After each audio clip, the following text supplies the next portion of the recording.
bonopo bailaga é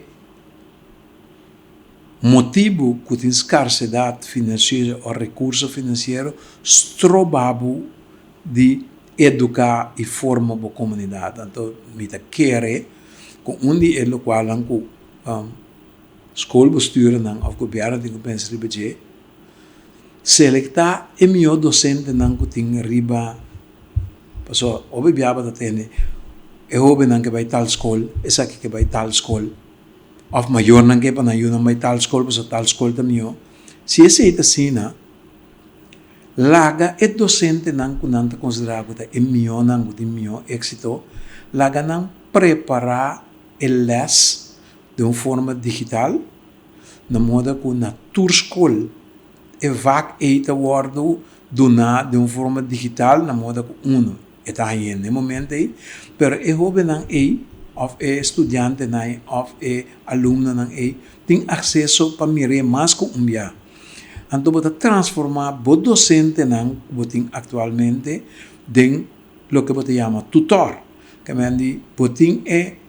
donamento de les que está um lugar standard de forma digital e docente está para lá na classe,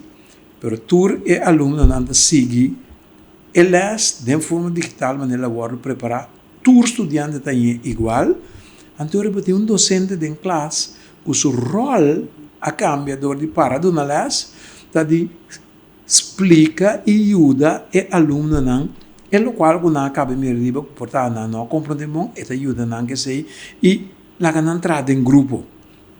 antes sei também é sistema moderno de dona les e forma antes sei lo babo gasto não de ensinança drástico ele barra e pressão drasticamente com botim com falta de docente no momento aqui e sei lo bira dia coisa não me quer também nós lo por promover com ajuda bagagem de ensinança pero subir o nível de formação muito mais li que hasta hora pandemia bini é muito possível na sua casa tem acesso na LSA então tem parte de do que eu chamo work college na universidade é parte prático botar via de tutor que está explicável também em forma digital